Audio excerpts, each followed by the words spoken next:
How are we doing, everybody? Welcome into the SFS channel. My name is Gavin, and we're going to skip over the majority of the formalities for today's introduction. We're talking some fantasy football quarterback tiers here for week 15 on a Thursday morning. Let's get started. All right, here we go with the first tier here. If you're looking for numeric rankings, look left to right. I'll do my best to remember to announce the number that starts off each tier. Jalen Hurts is my quarterback one for this week. He has been absolutely phenomenal. Obviously, the top three guys in the MVP discussion coincidentally happen to be the top three guys in this tier here. Again, Jalen Hurts at Chicago this week, a very good opportunity for a blowout win, high levels of production, passing the ball all over the yard. Chicago, personnel-wise, defensively, just doesn't have the guys to stop this offense. That is going to be a problem for them this weekend. Patrick Mahomes at Houston, very similar problem here. Patrick can do similar things to what he did last week against Denver early, throw parties on this defense. They're banged up in the secondary as well. They started the season pretty solid defensively, obviously. That's the specialty and area of expertise for Lovie Smith, but things have taken a turn for the worst here. And obviously, Mahomes is an incredibly talented quarterback. That, kind of yeet over the top of his head to Jerick McKinnon was one of the plays of his life, and that's saying something because Patrick Mahomes has done some absolutely filthy stuff in his career. So here we go. Number 3, Josh Allen. The only reason for me, it's very tight between Josh and Patrick Mahomes, but the main difference maker for me is that he's potentially got some adverse weather. It sounds like the game in Buffalo at Orchard Park, that's been one of the more unpredictable weather venues, or predictable as a matter of fact. You can predict that the weather is just going to be bad. I guess is one way to look at it, but they're expecting some snow, some kind of sleet, rainfall throughout the night. So things are going to be wet. It's going to be cold. It's going to be slippery. And again, that is expected that there is some snow showers throughout the day. So you potentially might have some things working against the offense here. If there's any quarterback with the physical gifts, though, to kind of cut through that stuff, it would be Big Josh Allen in that Bills offense. Diving into the guys from tier 2 now. So our quarterbacks 4 through 6, starting out with Joe Burrow here, who's been playing really, really good football as of late. Now, there is the potential speculation, or whatever you want to call it, the possibility, let's just go there, that Tyler Boyd and or T. Higgins might not be available. They're both considered day-to-day, though, so that's a pretty good sign for this team. For T. Higgins, it was a hamstring, and for Tyler Boyd, I forget exactly what it was, but regardless, he'll still have Jamar Chase out there this weekend. He's got the Tampa Bay Buccaneers, who I've talked about this defensively. They're just kind of a mess right now. It's a team that I don't necessarily fear here, so Joe, to me, is a very, very safe floor quarterback for this week. Justin Herbert as well. His season hasn't really gone as planned for fantasy managers. He was being drafted right around the actual Patrick Mahomes territory here, ahead of guys like Jalen Hurts and Joe Burrow. I do believe that, yes, actually for sure Joe Burrow, who essentially are outscoring him here. So essentially the good news, though, for Justin Herbert owners is he finally has, for now, his 2 top wide receivers, Keenan Allen and Mike Williams, healthy. And I almost said happy. They're healthy. So moving into this week, we will see, again, a very impressive performance, I'm assuming, as we did last week against the Miami Dolphins. This week, Justin has the Tennessee Titans, who are a little bit weaker on the back end, and that defense is definitely exploitable through the vertical passing game. So the potential for some home run hits to Mike Williams, or obviously the safety and security blanket of a Keenan Allen, and some good 3 and 4 options in Gerald Everett and Josh Palmer. And honestly, Austin Eckler mixed into there as well, who can help Justin contribute. And then Justin Fields here probably has the highest ceiling of anyone in this tier, but I do believe the Philadelphia Eagles matchup is a bit troubling. Justin's also sick, did not practice on Wednesday, so we'll see how that impacts, obviously, his playing and whatnot. It seems like the shoulder, the AC joint issue that was a problem before the bye week is now no longer considered to be a problem. He actually got removed from the injury report, I want to say, going into the Packers game in Week 13. So we're in the clear there. For Justin, though, it's just a really, really tough defensive front matchup. The front 7 for Philly is very fast. They get after the quarterback, and we do know that Fields has his problems throwing the football consistently accurately. So if he gets into a spot where it's a very negative game script, they're forcing him to pass, they box him in the pocket, you could see a little bit of a lessened floor here. All right, into tier 3 now, starting it out with Dak Prescott. This is our quarterback 7 through 10. So for Dak here, we all know what Dak can provide in terms of his ceiling every week. He's got fantastic playmakers all over the field. You've got CeeDee Lamb. You've got Michael Gallup, who actually looks healthy now. Now his inconsistent production's a bit concerning for fantasy managers, but at At the end of the day, you've got Tony Pollard in the backfield that can catch one pass and take it the distance. So there's a lot of stuff going for this offense here. The one problem has been consistency. I think some of that's illustrated by an interesting stat I heard today that Dak Prescott is a bottom 3 quarterback this year in turnover differential. So he's giving away the football and making negative fantasy plays for you, which is a bad situation to be in. That's obviously costly for points. If you're a Pat Mahomes owner last week, you really felt this with his 3 interceptions, but having, a poor turnover differential is going to zap that touchdown boost that you get very, very quickly. So for Dak Prescott here, that's the main concern. It is the Jags this week. I think they can move the football fairly well here and be pretty productive, but his ceiling isn't the same as the guys in the tiers above him, nor is his floor for that matter. So Trevor Lawrence on the other side of that matchup here, taking on Dallas this week. You've got a situation where I expect them to need to pass the football here. I think Dallas is going to approach them with a pretty solid focus and really prepare for this team after seeing what they did at Tennessee. And I think that they're going to get the Cowboys' best punch or close to it. So I'm expecting Jacksonville and Trevor Lawrence, who have been near perfect here. At least Trevor has been, I believe it's 10 touchdowns, no picks in the last 3 games. They're going to come out firing and have to throw the football. Zay Jones, top 4 in targets the last month here. Christian Kirk has had 7 straight games of 7 or more targets, so lots of stuff going around that you like to see here. Kirk Cousins, this week, the Vikings have the Indianapolis Colts. Pretty solid matchup. Obviously, the Colts are a struggling team. They are coming off of a bye week, though. Minnesota coming off of a loss. Hopefully, they rebound a little bit. Kirk was still fine that game. The offense produced a whole bunch of yards. I believe they're over 400 yards of offensive production, but the defense didn't get the job done here. It's just going to come down to Justin Jefferson and his success, really, because if he's clicking, Kirk's moving the ball downfield, throwing touchdown passes, and you're living life pretty good there. And then for Tua, seems like some disrespect here. I'm sure I'll get a comment or two saying that I'm too low on Tua this week. But look, you've got a small quarterback who has shown the last 2 weeks that his timing is very disrupted right now based on the press coverage and tight situational defensive looks that he's getting. Add in the fact that you've now got potentially crappy weather. And look, crappy weather is going to lower any non-elite quarterback down my tiers here. I'd say everyone except the guys in the S tier. And as I said, Josh Allen, for me, gets kind of pushed back to the 3rd spot, or it makes my argument easier to put him at number 3 behind a Mahomes because the weather's going to be crap, or at least that's what it looks like right now. So I'm not really trying to put Tua slander out there and, be extremely negative here. I'm just trying to have realistic expectations and not set myself up for disappointment here when you've got a guy who Tyreek Hill also is having injuries, and we saw him not play the 2-minute drive last week against the Chargers. So there's a couple of different situations that make this dynamic interesting, and I think the floor is pretty low for Tua. The ceiling, as always, is fantastic, but he's going to need someone to get out in space and get moving. Also, Jalen Waddle has been the wide receiver 38 or worse every week the last 4 weeks. He's actually the wide receiver 98 just recently. He's got to get it going here. He's not producing. He needs to do more. Spread the football. It's not just the Tyreek Hill show here, so hopefully you can get some love to his other receivers going. All right, into quarterbacks 11 through 13 now. So ideally, these are the fringe to back-end starters for this week's matchups if you're playing in a 12-team format. So number 11 through 13, I would be okay starting any of these guys, but again, not necessarily your ideal situation moving past this tier here into the D and E tiers. So for Geno Smith, starting things off, he has been exceptionally above my level of expectation for this year. His playmaking, his deep ball accuracy, his ability to press the football down the field has been really great, and it's something that he deserves a whole lot of credit for. Now, the turnovers the last couple of weeks have been ramped up a little bit. I believe he had 2, could have had 3 interceptions, but the J.C. Horn sideline pick did not get both feet down the sideline, so I believe he ended with just 2. Now, another one of those could also be discounted from him, though, because he thought he had a free play. Nonetheless, he has been, showing minimal signs of regression. I just have to point that out because it's there.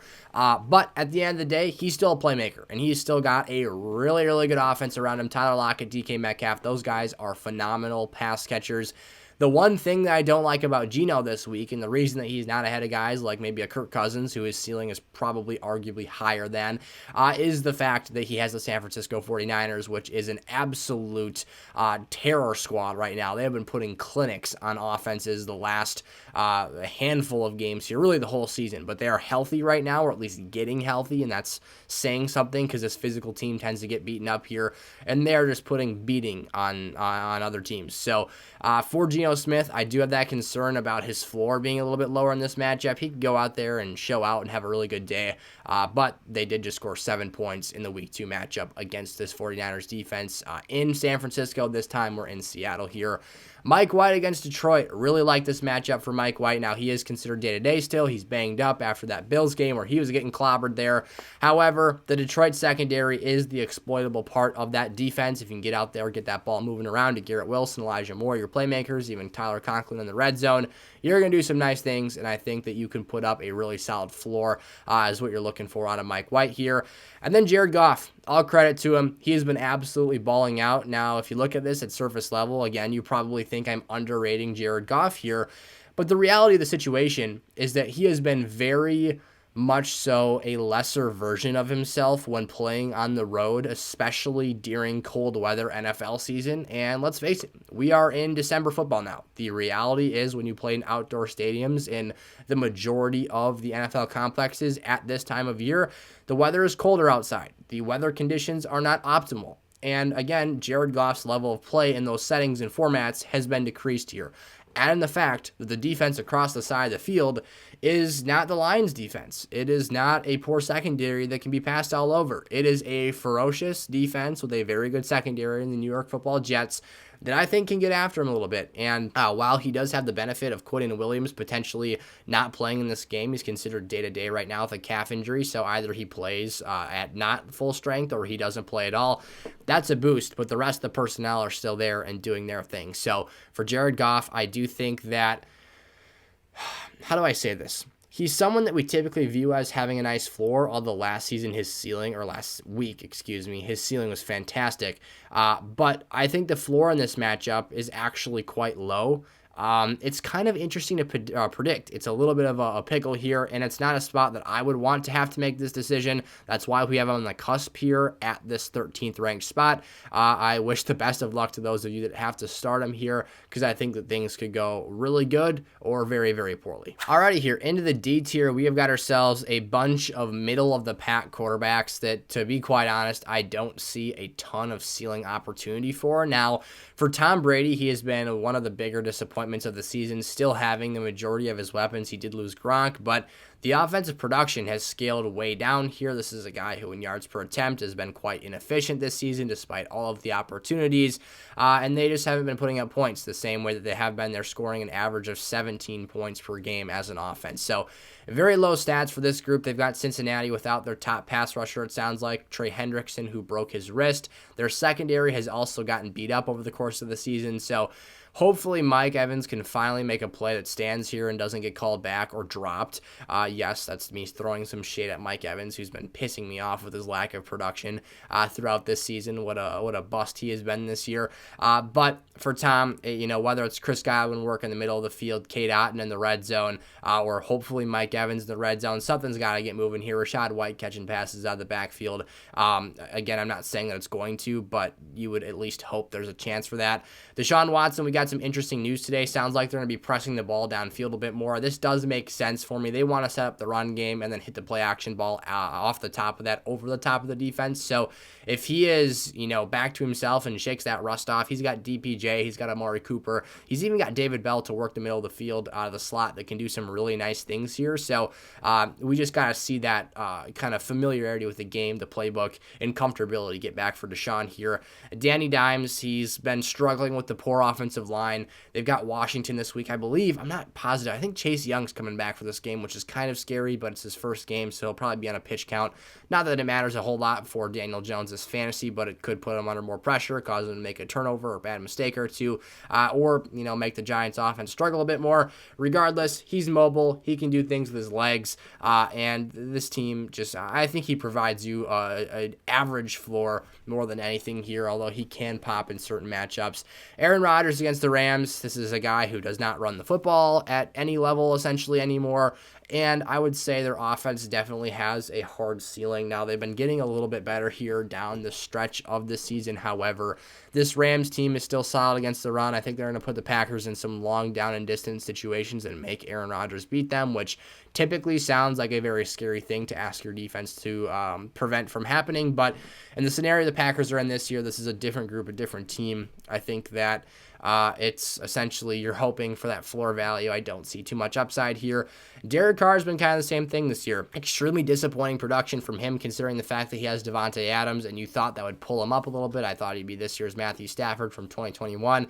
Not the case. He has been turning the ball over. He has been too mistake prone for a guy who charts out to be Aaron Rodgers-esque in terms of productivity level with Devontae Adams. Aaron Rodgers is a guy who never used to turn the football over with Devontae. Derek Carr has Devontae and is making those splash plays, but he's also turning the ball over. And their offense has a great run game, which kind of takes away from him in the red zone in terms of his passing. So a lot of things we don't love there. Finally here, Brock Purdy, a guy who's actually got an oblique injury, which I'm kind of interested to see how that impacts him here. When you talk about some, core issues for quarterbacks, guys have to torque themselves and twist your bodies in unique ways to make throws, especially the type of ball that Brock Purdy has shown the last, game in 3 quarters here. That's very interesting. So I'm excited to see how he does on Thursday night at Seattle, a pretty loud and, engaging venue for the opposing team. I'm hoping that without Debo, they're still able to produce, use Ayuk and George Kittle more effectively, CMC, of course, but I do think that changes his outlook from last week significantly. That's why he is, after all, our quarterback 19 entering into this week. All right, the last tier here you see, obviously, we've got ourselves some stragglers at the bottom of the tiers list. This was, again, our top 24 quarterbacks for Week 15 fantasy football. There's not an easy way to, at least that I've found, to remove those guys. Of course, we've got 2 Russell Wilsons down there because, again, I can't figure out how to get them out of here, but I guess I could just make a different tiers list, I suppose. Whatever. We'll do that for next week if we do this video again here. However, kicking it off, quarterback 20 for this week is Mac Jones taking on the Las Vegas Raiders. That has been a very, very poor defense this year. Obviously, there's not too much ceiling value to Mac Jones. You get little to no threat with his legs, and the big play passing game is not there either, as they're throwing so many passes at or behind the line of scrimmage, but it is what it is. It's a good matchup. Hopefully they can get some players out in space. Taylor Heinicke here, I'd say, is a pretty low floor. If he turns the ball over and has some struggles, he'll be pretty rough against the Giants. However, he had a lot of success in the first game against the New York Giants back in Week 13. They've actually played back-to-back games against this group, and Terry McLaurin was an absolute demon against them. So hopefully they get that rolling again here. Of course, the ceiling is probably somewhere between 16 to 20 points. Could get the job done, but obviously has a pretty sporadic range of outcomes is what I'll say. Andy Dalton, I hate myself for putting him in the top 24 here. He is just an absolutely gross player for me to watch every week. I hate watching Saints games because this guy just frustrates the living hell out of me. But Andy Dalton's got Atlanta, and you've got Chris Olave. So throw the ball deep. That's at least what they should do. We'll see if they actually do it. I do think that elevates Andy's ceiling a little bit, but as we've seen, what game was that where he threw like the back-to-back pick sixes? It was just terrible. Regardless, I'm just still in utter shock that we're actually talking Andy Dalton analysis right now because he made the tiers list. But regardless, things could go okay-ish, or things could go very, very south for this team here. And then Ryan Tannehill, they've got the Chargers this week on the road. Ryan doesn't really have too many options in the passing game. Every once in a while, he can tuck the football and run. They've been struggling here. They're on a 3-game losing streak, I believe, so they need a bounce-back game bad, and they could potentially extend that streak to 4 against the Chargers, who are playing at healthy and full-strength levels right now. Hopefully get Traylon Burks back. If not, that's maybe problematic here. And then Tyler Huntley. For Tyler Huntley, he's actually in concussion protocol, and I will mention Russell Wilson was this close. You know what? Let's just toss him up there. Both of these guys are in concussion protocol right now. They're day-to-day. We'll see. Concussion protocol is a bit stingier this season, obviously, after the Tua incidents, so we'll see how that ends up playing out for these two teams. But with his legs, Huntley gets the nod for me against Pittsburgh this week. Russ obviously just came off his best game of the season before getting knocked unconscious.